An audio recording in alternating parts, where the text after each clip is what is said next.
ধন্যবাদ আপনাকেও। মূল বিষয়টা হলো যে যিনি আমার বিরুদ্ধে মামলা করেছেন, আমার প্রতিদ্বন্দ্বী সুধাংশু শেখর হালদার, 1996 সনে যখন আমি নির্বাচন করেছিলাম তখন তিনিও নির্বাচন করেছিলেন এবং 280 ভোটের ব্যবধানে তিনি হেরে গিয়েছিলেন। তারপরে তিনি পুরো 5 বছর আমার বিরুদ্ধে মামলা চালিয়েছেন এবং সেই মামলায় আল্লাহর মেহেরবানি সুপ্রিম কোর্টের 5 জন বিচারপতির সম্মিলিত রায় আমাদের পক্ষে রায় এসেছে এবং আমরা জিতেছি সেখানে। এবারে ভোটের ব্যবধান ছিল দুজনের মধ্যে 34,000 ভোট। 34,000 ভোটের ব্যবধানে আল্লাহ তাআলা আমাদেরকে বিজয় দান করেছেন। এরপরে উনি একটা মামলা দায়ের করেছেন। সেই মামলার মধ্যে তিনি রঙিন পোস্টারের কথা বলেছেন, যেটা আচরণবিধিতে নিষেধ করা হয়েছে রঙিন পোস্টারের। আমি এটার জবাবে বলেছি যে রঙিন পোস্টার নির্বাচনের শিডিউল ঘোষণার অনেক আগে আমার এক ভক্ত তৈরি করে সেখানে পাঠিয়েছিল, যার মধ্যে কোনো সিম্বল ছিল না এবং ভোট দেওয়ার কোনো আপিল ছিল না। অমুকের সালাম নিন এবং তাকে দেশ গড়ার সুযোগ দিন, এই জাতীয় একটা পোস্টার ছিল। এটা কি উনি বলতে চাচ্ছেন এটা আচরণবিধি লঙ্ঘিত হয়েছে উনি বলেছেন, কিন্তু এটা ঠেকে নাই, কারণ এটা আচরণবিধি লঙ্ঘন করে নাই। ইলেকশন শিডিউল ঘোষণার আগেই ছিল এটা এবং আমার পার্টির কোনো সিম্বল সেখানে ছিল না এবং আমি ভোট চাই সে কথাও সেখানে লেখা ছিল না। এরপরে তিনি অভিযোগ করেছেন যে আমি নাকি বলেছি যে আমাকে ভোট দিলে আল্লাহকে ভোট দেওয়া হবে, আমাকে ভোট দিলে আমি বেহেশতের চাবি ধরিয়ে দেব। তো আমি এগুলির জবাবে আমাকে যখন জেরা করা হয়েছে আমি বলেছি এই সমস্ত বাজে কথা আমি কখনো বলিনি, যেহেতু আমার কথাগুলি আমি যখন যেখানে বক্তব্য রাখি এই বক্তব্যগুলি রেকর্ড হয়, অডিও, ভিডিও, সিডি, ভিসিডি ইত্যাদি হয় এবং সর্বত্র ছড়িয়ে পড়ে। আমি আদালতকে বলেছি যে আপনি তার কাছে চাইতে পারেন যে আমার কোনো রেকর্ড তিনি দেখাতে পারেন কিনা, এই জাতীয় কথা আমি বলিনি। এরপরে তিনি বলেছেন যে শেখ মুজিবুর রহমান সাহেবকে আমি হিন্দুর সন্তান বলেছি। আমি তখন একটু উত্তেজিতই হয়ে গিয়েছিলাম। আমি বলেছি, মাননীয় আদালত, আমি আমার জাতির কাছে কোনো অপরিচিত ব্যক্তি নই।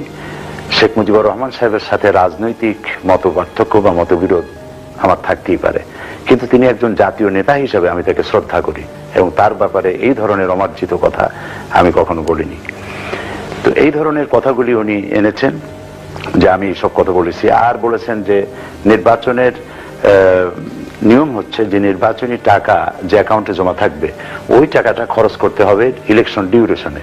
সেখানে আমার চিফ এজেন্ট একটা ভুল করেছে যে টাকাটা 10,000 কত টাকার একটা হিসাব দেখাইছেন শিডিউল ঘোষণার আগে। ওইটা হলো ভোটার লিস্ট খরিদ করতে গিয়ে, ভোটার লিস্ট কিনতে গিয়ে এই টাকাটা খরচ হইতো, ওইটা হিসাবের মধ্যে দেখিয়েছে। আবার আর একটা টাকা 90,000 টাকার একটা অ্যামাউন্ট, এইটা নির্বাচনের 15 দিন পরে টাকাটা ব্যাংক থেকে উঠানো হয়েছে। এটা ছিল কিছু দোকানে বাকি ছিল, যেমন মাইকের বাকি, এরপরে প্রেসের বাকি। এই টাকাটা খরচ করেছে চিফ এজেন্ট সে নিজেই, পরে ওই টাকাটা উঠায় নিয়ে এটা পরিশোধ করেছে।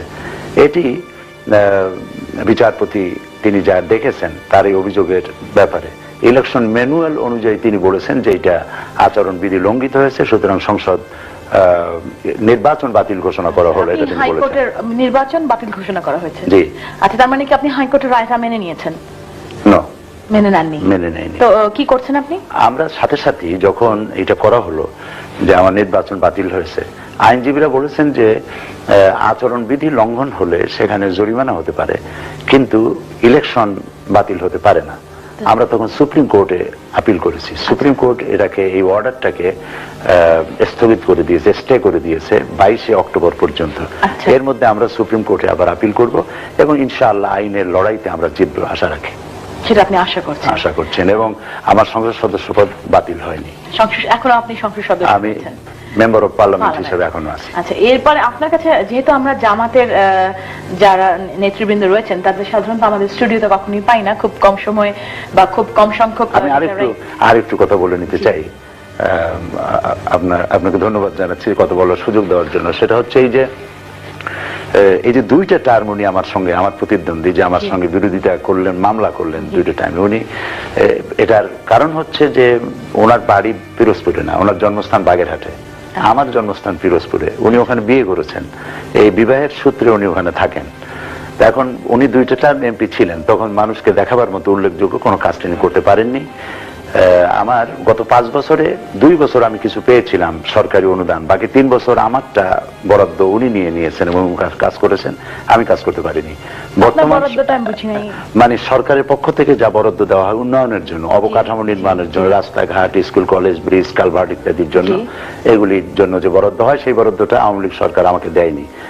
এটা আমার হকটা উনি নিয়েছেন। পরবর্তী সময় জোট সরকারের মাধ্যমে যখন আমরা নির্বাচন করলাম এবং আল্লাহ তাআলা আমাকে 34,000 ভোটের ব্যবধানে যখন জিতিয়ে দিলেন, তখন এই 2 বছরে আমি বিভিন্ন প্রজেক্টে 200 কোটি টাকা গভর্নমেন্টের কাছ থেকে এনেছি এবং 200 কোটি টাকার কাজ এখন রানিং পজিশনে আছে। আমি যাতে কাজ করতে না পারি, আমার এলাকার যাতে উন্নয়ন না হয়, এই জন্যই তার প্রচেষ্টা, যেহেতু এরপরে তার কিছু বলার থাকবে না এবং নির্বাচনে আসাও তার জন্য অসম্ভব হয়ে পড়বে। মানে এই রাজনীতিটা ব্যক্তিগত পর্যায়ে পৌঁছে গেছে। জি, ব্যক্তিগত পর্যায়ে একটা হিংসা, একটা জেলাসি বলতে পারেন। জি, বাংলাদেশের রাজনৈতিক অঙ্গনে এটা খুব লক্ষ্য করা যায়। সেই জন্য উনি আমাকে বাধা দেওয়ার জন্য, টেনশনে থাকার জন্য, আমি যেন উন্নয়নের কাজ না করতে পারি, এটার জন্য তিনি এই প্রতিহিংসামূলক কাজ করে যাচ্ছেন। তবে এখন আমার বিরুদ্ধে যখন রায় হলো, এই রায়ের পরে তো পিরোজপুরে জনগণ মাঠে নেমে পড়েছে, হিন্দুরাও এই মিছিলে ছিলেন এবং হিন্দুরাও আমাকে ভোট দিয়েছিলেন নির্বাচনের সময়। তারপরে মহিলারা, পুরুষেরা। খুব ভালো লাগলো যে বাংলাদেশের সংখ্যালঘুরা আপনাকে ভোট দিয়ে নির্বাচিত করতে সাহায্য করেছে। এবং আমি এখানে আসার আগেই তো দুর্গাপূজার মিটিং করে আসছি আমি ডিসি সাহেবের কনফারেন্স হলে। সেখানে আমার জেলার, পুরা জেলার হিন্দুদের পূজা কমিটির সভাপতি, সেক্রেটারি তারা সহ উপস্থিত ছিলেন এবং তারা সেখানে বক্তব্য রেখেছেন, আমি প্রিজাইড করেছি। তারা বলেছেন যে, আমার কথা বলেছেন যে উনি এমপি হওয়ার পর থেকে আমাদের এলাকায় কখনো কোনো সাম্প্রদায়িক সম্প্রীতি বিনষ্ট হওয়ার মতো কোনো কারণ ঘটেনি। আর আমি গত দুর্গাপূজায় তাদের জন্য সরকারের কাছ থেকে 60 মেট্রিক টন চাল আদায় করেছিলাম ওনাদের পূজার জন্য, যা অন্য কোনো জায়গায় হয়নি বলেই পত্রপত্রিকা লিখেছে। এবারও আমি তাদের জন্য পূজার জন্য সাহায্য সহযোগিতার ব্যবস্থা করে এসেছি।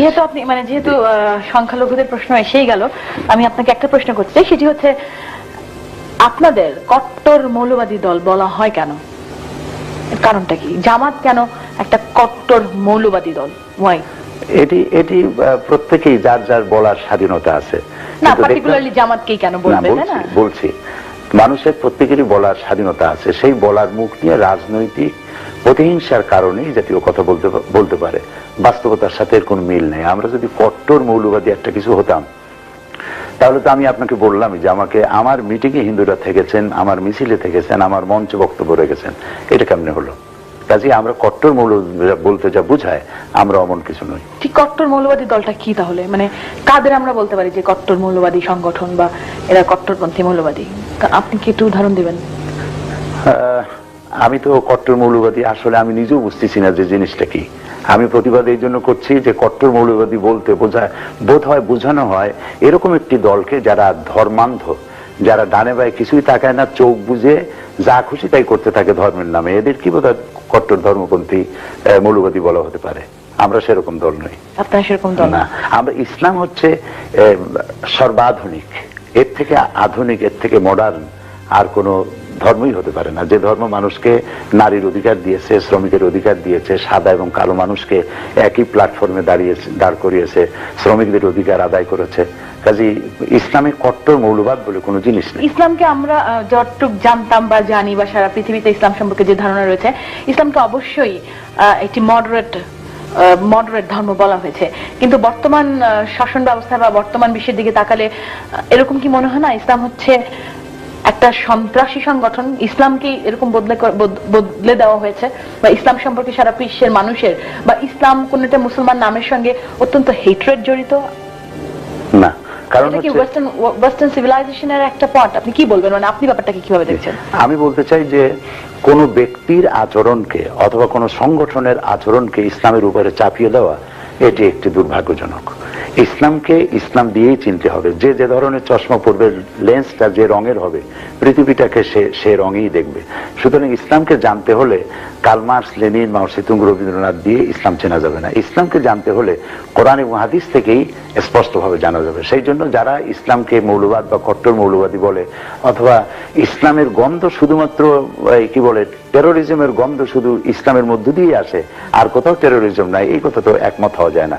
যেমন আমেরিকা টেরোরিস্টদের বিরুদ্ধে তারা তাদের সংগ্রাম অব্যাহত রাখছে, তারা বলছেন।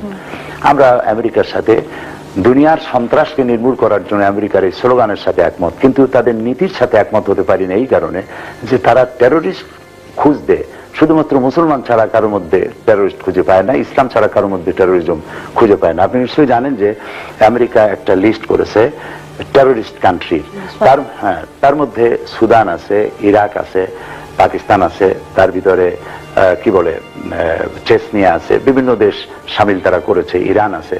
কিন্তু টেরোরিজমের উপর দিয়ে জন্ম হলো যে রাষ্ট্রটির, সেই রাষ্ট্রটির নাম নাই, ইসরায়েল নামের মধ্যে নাই। তো সেই জন্য কোন ব্যক্তির আচরণ অথবা কোন সংগঠনের আচরণকে ইসলামের উপরে চাপিয়ে দিয়ে ইসলামকে দোষারোপ করা এটি সঠিক নয়। তালেবানদের আপনারা কিভাবে দেখেন? তালেবান তালেবান সংগঠন ছিল, তালেবান সরকার ছিল, তাদের সঙ্গে আপনাদের সম্পর্ক কিরকম ছিল, বা তালেবান এই শাসন ব্যবস্থাকে আপনারা কিভাবে দেখেছেন? তালেবান শব্দের অর্থ হচ্ছে ছাত্র, তো ছাত্ররা তো ভুল করতেই পারে।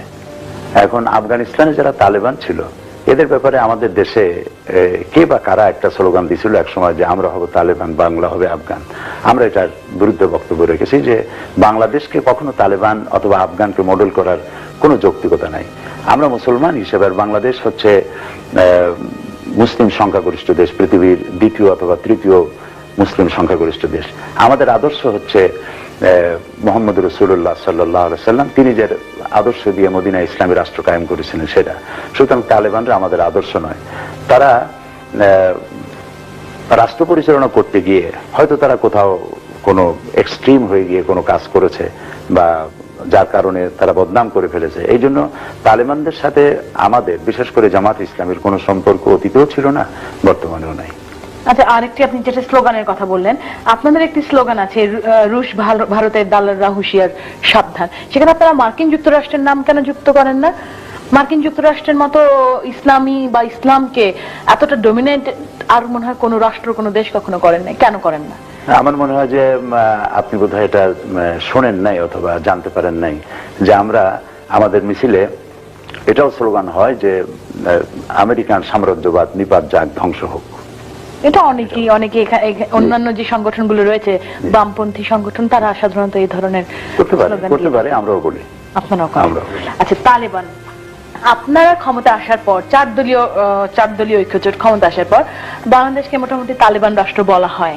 এর আগে এই ধরনের অভিযোগ বাংলাদেশের বিরুদ্ধে বা বাংলাদেশের নামে কখনো ছিল না।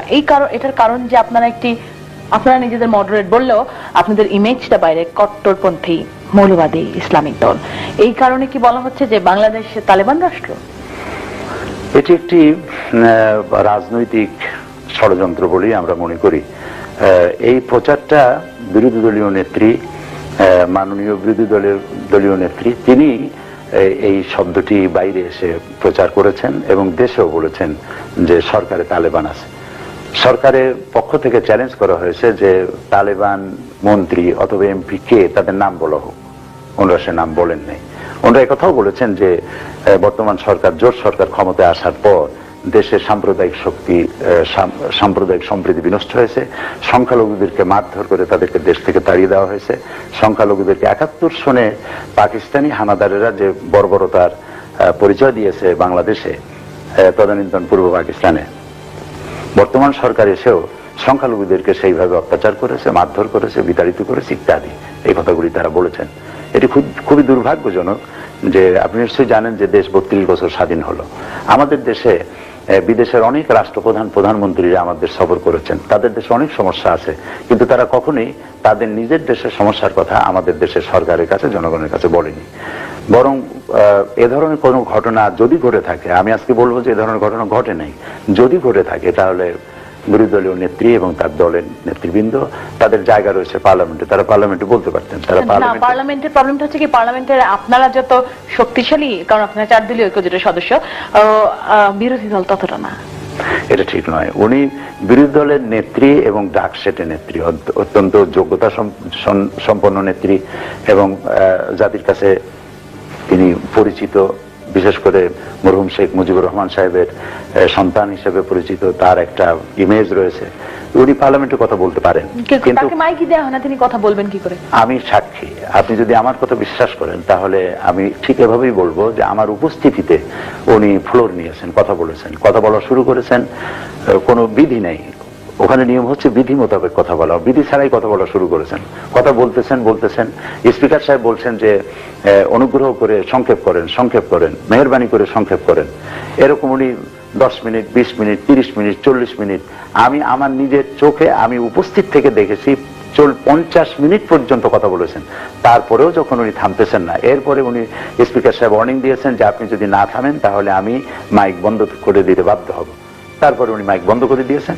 তখন উনি বলছেন যে আমাদেরকে যখন কথাই বলতে দেওয়া হবে না তখন আমরা হাউসে থাকবো না। এটা তো ঠিক না।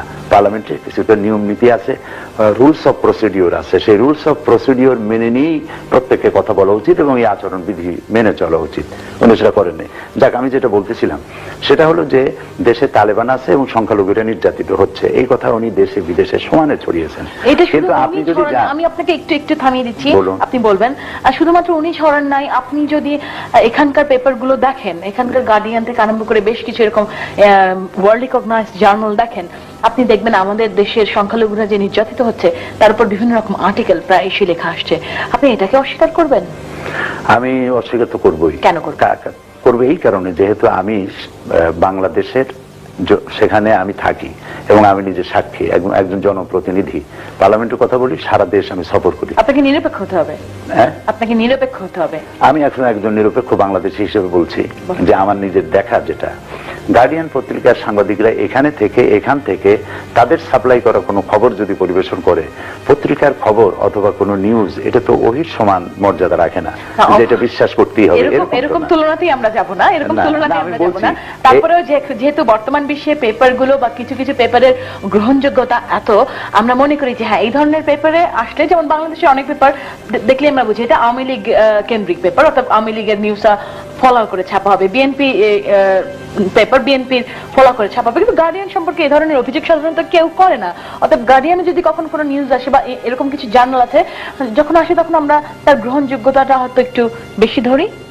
হ্যাঁ, ধরা যেতে পারে, কিন্তু আমি বলতে চাইবো যে গার্ডিয়ান হোক, টাইমস হোক বা ফার ইস্টার্ন ইকোনমিক রিভিউ হোক, যে সমস্ত বড় বড় নাম করা পত্রিকা পৃথিবীতে আছে, সরি, এই পত্রিকাগুলি কারা পরিচালনা করেন, এর পলিসি কি, তারা কি মুসলমানদের পক্ষে কোনো কথা বলবে? এমনও তো হতে পারে যে যেহেতু এটা পৃথিবীর দ্বিতীয় বৃহত্তম মুসলিম দেশ এবং অতীতের সরকার যারা এর আগে ছিল তারা ইসলামকে সাপ্রেস করার জন্য চেষ্টা করেছে, আলেম ওলামাদেরকে গ্রেফতার করেছে। আওয়ামী লীগ তার আমলে, শাসন আমলে শেষ দিকে এসে পাবলিক সিকিউরিটি অ্যাক্ট, এই অ্যাক্ট বলে 26,000 আলেমদেরকে গ্রেফতার করেছে। আওয়ামী লীগ এটা কেন করবে?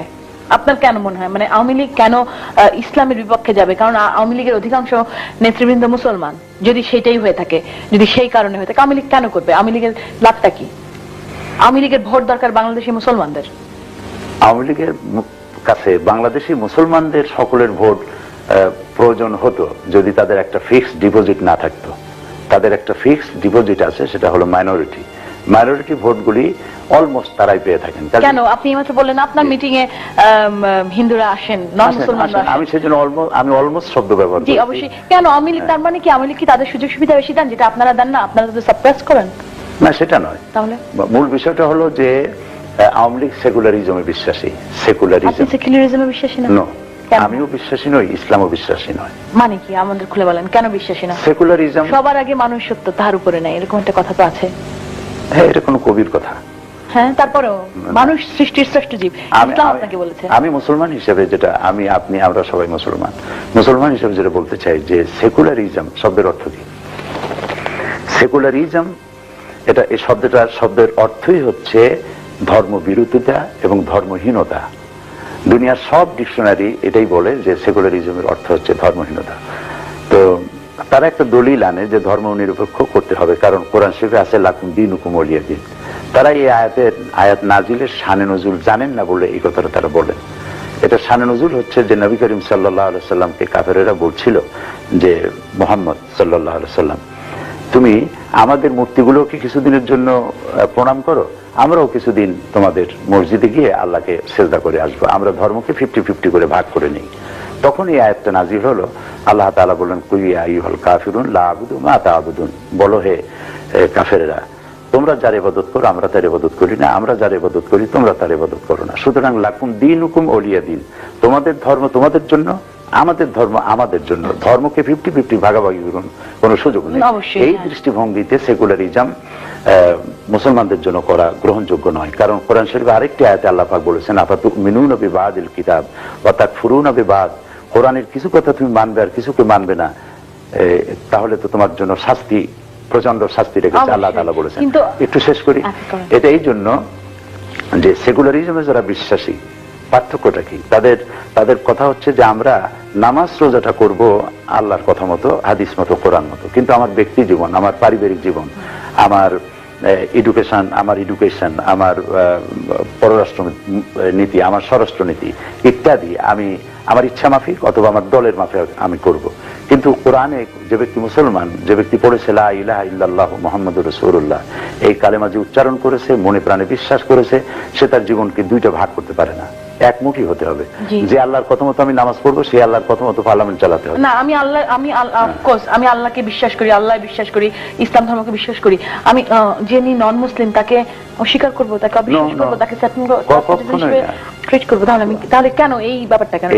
এইটা তো এরকম যে নন মুসলিমদের ব্যাপারে নবী করিম সাল্লাল্লাহু আলাইহি ওয়াসাল্লাম বলেছেন যে সংখ্যাগরিষ্ঠ মুসলিম এলাকায় যারা সংখ্যালঘু তাদের প্রতি সদাচরণ করবে। যদি কেউ তাদের উপরে জুলুম করে, তাহলে আমি নবী সাল্লাল্লাহু আলাইহি ওয়াসাল্লাম, আমি কিয়ামতের দিন সংখ্যাগরিষ্ঠ মুসলিমদের বিপক্ষে অবস্থান নিয়ে সংখ্যালঘুদের পক্ষে আল্লাহর দরবারে মামলা দায়ের করব। এই জন্য মুসলমানরা যে দেশে বেশি, সেই দেশে সব থেকে অমুসলিমরা সব থেকে বেশি নিরাপদ। সেই জন্য সেকুলারিজমের কোনো প্রয়োজন মুসলমানদের হয় না, যেহেতু ইসলাম কমপ্লিট কোড অফ লাইফ। এর মধ্যে কোনো জোড়াতাড়ি দেওয়ার দরকার। যে আওয়ামী লীগ সবসময় সংখ্যালঘুদের ভোট পায়, এই ব্যাপারটা আমরা ক্লিয়ার না, যেখানে আপনারা পান না বা বিএনপি পায় না, এটা খুব দুঃখজনক না? কেন আপনারা ইসলামকে আমরা শ্রেষ্ঠ ধর্ম বলছি, আপনি মানবাধিকার আইনের প্রতি পূর্ণ আপনার আস্থা রয়েছে, আপনার মিটিং মিছিলে সংখ্যালঘুরা আসছেন, সেখানে কেন আওয়ামী লীগ কেন ভোট পাবে? না, আওয়ামী লীগ তাদেরকে, যেহেতু সে সেকুলারিজম করে, সে ধর্মনিরপেক্ষতার কথা বলে, এবং আওয়ামী লীগ একটা বিশেষ দেশের প্রতি আকৃষ্ট, আর ওই সংখ্যালঘুরাও একটা বিশেষ দেশের প্রতি আকৃষ্ট। সেই জন্য মিলটা হচ্ছে না, এটা মিলটা তাদের সেই সাংঘাতিক রকম। সেই জন্য এই মিলের কারণেই তারা এই কাজ করে থাকে। আওয়ামী লীগকে যদি বলা হয় যে ভারতীয় দালাল, অন্যান্য দলগুলো, আমি দালাল শব্দ বললাম না, আমি বলছি যেটা বহুল প্রচলিত, এবং সেখানে অন্যান্য দলগুলোকে বলতে হয় যে পাকিস্তানি অনুচর, পাকিস্তানি দালাল। এইটা কেন? দেশ আমাদের একটা, আমরা হাফ হয়ে যাচ্ছি, অর্ধেক যাচ্ছি পাকিস্তান, অর্ধেক যাচ্ছি ভারত, এই কারণটা কি? We have to have our own identity. না, এটা ঠিক আছে, কিন্তু আমি যদি আওয়ামী লীগ না করি তাহলে আমি হয়ে যাচ্ছি পাকিস্তানি অনুচর, আমি যদি আওয়ামী লীগ করি তাহলে আপনি আমাকে ভারতীয় দালাল বলবেন কেন? Why not? আমার বাংলাদেশি, আমি বাংলাদেশে বসবাস করি, জাতিতে আমি বাঙালি, দেশ আমার বাংলাদেশ, সেখানেও আমরা বাংলাদেশি বাঙালি নিয়েও তো আমাদের বিভিন্ন রকম সমস্যা।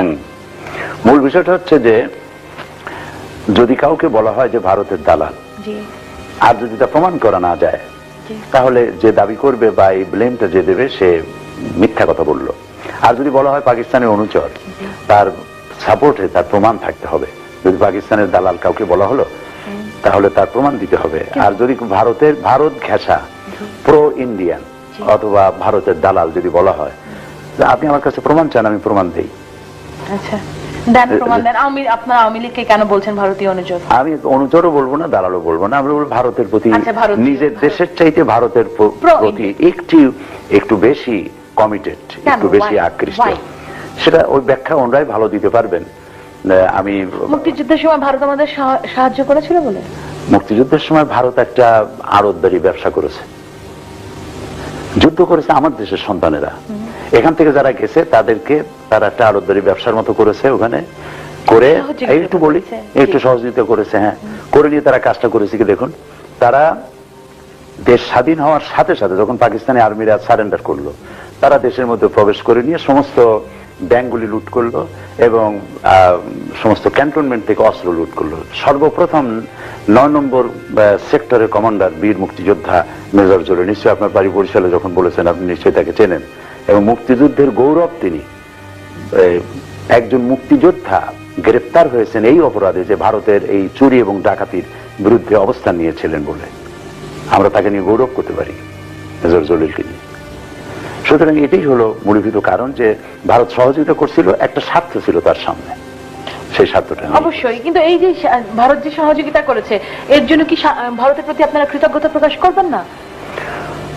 আমি কৃতজ্ঞতা প্রকাশ করতাম বা আমরা করতাম যদি আমার দেশের সন্তানেরা যুদ্ধে অংশ না নিত, পুরোপুরি তার উপরে নির্ভর করতো। পুরোপুরি তার উপর নির্ভর করে না, আমার দেশের সন্তানেরা খাইয়ে না খাইয়া যুদ্ধ করেছে এবং যুদ্ধে বিজয় ছিনিয়ে এনেছে। আচ্ছা, আওয়ামী লীগের বিরুদ্ধে আপনারা বর্তমানে কথা বলছেন, এর আগে আপনাদের সঙ্গে আওয়ামী লীগের আমরা জোট দেখেছি, নানা রকম আতাত দেখেছি, রাজনৈতিক অঙ্গনে আওয়ামী লীগ আপনাদের বন্ধুও ছিল, এখন বর্তমানে শত্রু। সবসময় রাজনীতিতে জামাত বা আপনারা একটি সুবিধাজনক অবস্থানে থাকেন। কখনো বিএনপি আওয়ামী লীগের যুদ্ধে আপনারা কখনো বিএনপি কখনো আওয়ামী লীগ, এটা আমরা প্রথম থেকে দেখে আসছি। তো আপাতত আপনারা বিএনপির সঙ্গে রয়েছেন এবং অত্যন্ত শক্ত এবং সুবিধাজনক স্থানে রয়েছেন। নিয়ার ফিউচারে আপনাদের কবে আমরা আওয়ামী লীগের সঙ্গে দেখবো? বাংলাদেশের রাজনৈতিক পরিস্থিতি আবার উত্তপ্ত হয়ে উঠেছে। আওয়ামী লীগের সাথে কখনো দেখেছেন, কখনো বিএনপির সাথে? না, এই যে কথাটা বললেন না, এরশাদ সাহেবের সাথে আমাদের দেখলেন কখন? এরশাদ সাহেবের সঙ্গে আপনাদের আতাত হয়নি? না, আমরা তো এরশাদ সাহেবের স্বৈরাচার বিরোধী তো আন্দোলন তো আমরাই করলাম। বিএনপি কে যখন 96 এর ইলেকশন থেকে হটালেন তখন তো আপনারা মোটামুটি সব জোটবদ্ধই ছিলেন। আপনার প্রশ্ন তো শেষ হয়েছে, আমাকে বলতে দিন এবার। যেহেতু আপনি কোশ্চেন করলেন না। জি, এরশাদের সঙ্গে আমাদের ওইরকম আতাত কখনো হয়নি। আওয়ামী লীগের সাথে আমাদের সম্পর্কটা যে ছিল সেটা কিসের, সেটা দেখতে হবে। সেটা হচ্ছে caretaker conception, caretaker government. Caretaker গভর্নমেন্টের কনসেপশন ছিল জামাত ইসলামের সাবেক আমির অধ্যাপক গোলাম আজম, এটি ছিল তার দেওয়া একটি কনসেপশন। এইটির উপরে আওয়ামী লীগ একমত হলেন আমাদের সাথে। আমরা যে আন্দোলনটা গড়ে তুললাম সেই আন্দোলনের সাথে আওয়ামী লীগ এসে একমত হয়েছেন এবং আমরা স্বৈরাচারকে সরাবার জন্য ঐক্যবদ্ধ হয়েছিলাম তখন। এটা কথাটা এরকম নয় যে আওয়ামী লীগের বানানো কোনো আন্দোলনে আমরা শরীক হয়েছি, বরং আপনি এটাই বলতে পারেন যে আমাদের তৈরি করা আন্দোলনে আওয়ামী লীগ শরীক হয়েছে। একসাথে কাজ করেছেন আওয়ামী লীগ এবং জামাত? হ্যাঁ, আচ্ছা, করেছেন সেটাই। এরপরে অদূর ভবিষ্যতে এবং রেজাল্ট ভালো হয়েছে যে স্বৈরাচারের পতন হয়েছে এবং একটা গণতান্ত্রিক পরিবেশ, একটা গণতান্ত্রিক পরিবেশ আসছে। রাজনীতি তো কোনো শেষ কথা নাই। যখন আন্দোলন, যখন কিন্তু আদর্শের শেষ কথা রয়েছে, রাজনীতির শেষ কথা নাই, আদর্শগত কিছু মিল থাকতে হবে। আপনারা, আমি যেটা আপনার কাছে প্রশ্ন ছিল সেটা হচ্ছে মানে বাংলাদেশের রাজনৈতিক অঙ্গনে আমরা আবারও দেখছি নানা রকম সমস্যা, উত্তপ্ত হয়ে উঠেছে বাংলাদেশের রাজনৈতিক প্রেক্ষাপট। এই মুহূর্তে আপনারা 4 দলীয় ঐক্য জোটে রয়েছেন, ভবিষ্যতে কি আপনারা আওয়ামী লীগে যোগ দেবেন? এটার কোনো সম্ভাবনা আছে বলে মনে করি না। কোন রকম আপনাদের আতাত, কোন রকম জোট গঠন হবে না আশা করছেন না? আমি মনে করি না, এই মুহূর্তে মনে করছি না। তবে রাজনীতির তো কোনো শেষ কথা নাই। না, কিন্তু আদর্শগত দিক থেকে আপনারা আওয়ামী লীগ পৃথিবীর উত্তর মেরু এবং দক্ষিণ মেরু। এটা ঠিক আছে, এটা ঠিক আছে, কিন্তু আমি একটা দৃষ্টান্ত আপনাকে দিই। আমরা ধরুন হোয়াইট চ্যাপেল থেকে, আমি একটু বলি, আমরা গ্রিন স্ট্রিটে, আমরা ধরেন যে হোয়াইট চ্যাপেল থেকে গ্রিন স্ট্রিটে যাব, একটা মাত্র রাস্তা, এই রাস্তা দিয়ে যাচ্ছি, পথে দেখা গেল যে একটা গাছ কেটে কেউ ফেলে রেখেছে।